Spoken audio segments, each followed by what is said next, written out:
Shalom, salam sejahtera. Renungan malam seiman ditulis oleh Dr. Kathleen Lewijaya Kuntaraf dan Pendeta Dr. Jonaman Kuntaraf. Judul renungan kita adalah neraka.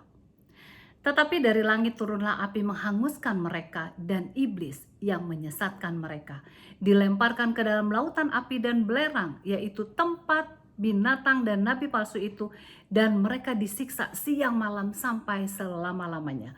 Wahyu 20 ayat 10. Kita sering mendengar kata neraka adalah tempat yang menakutkan, di mana orang jahat akan dibakar untuk selama-lamanya. Apakah benar demikian? Menurut Alkitab, neraka adalah tempat atau keadaan penghukuman dan pembalasan oleh api abadi dalam kematian yang kedua itu, yaitu untuk orang-orang yang menolak Allah serta pemberian keselamatan di dalam Yesus Kristus. Ada beberapa versi Alkitab terjemahan dalam bahasa Inggris sering menggunakan kata neraka untuk menerjemahkan kata Ibrani Sheol dan bahasa Yunani yaitu Hades. Nah, pada umumnya istilah ini menunjukkan kepada kuburan di mana orang mati, baik orang yang benar maupun yang jahat, dalam keadaan tidak tahu apa-apa serta menunggu akan kebangkitan mereka.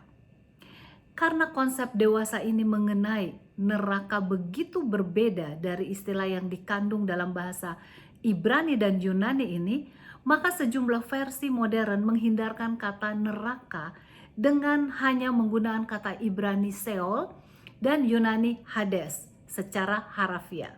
Sebaliknya, kata Yunani Gina menurut beberapa versi bahasa Inggris Perjanjian Baru juga menerjemahkan kata neraka yang menunjukkan kepada tempat penghukuman dengan api yang menyala-nyala bagi orang yang tidak mau bertobat. Kemudian di dalam Alkitab, neraka tidaklah selamanya mengandung makna yang sama. Karena ketidakberhasilan menyatakan perbedaan ini, maka akibatnya sering orang mengalami kebingungan yang besar. Gina berasal dari bahasa Ibrani Hinnom. Lembah Hinnom ialah sebuah lembah yang dalam yang terletak di sebelah selatan Yerusalem.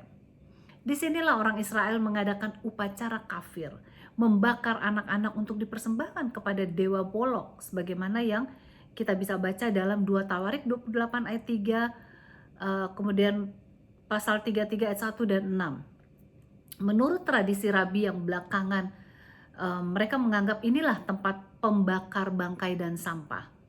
Yesus menggunakan api Hinnom untuk menggambarkan api neraka sebagaimana yang tertulis dalam Matius 5 ayat 22, Matius 18 ayat 9.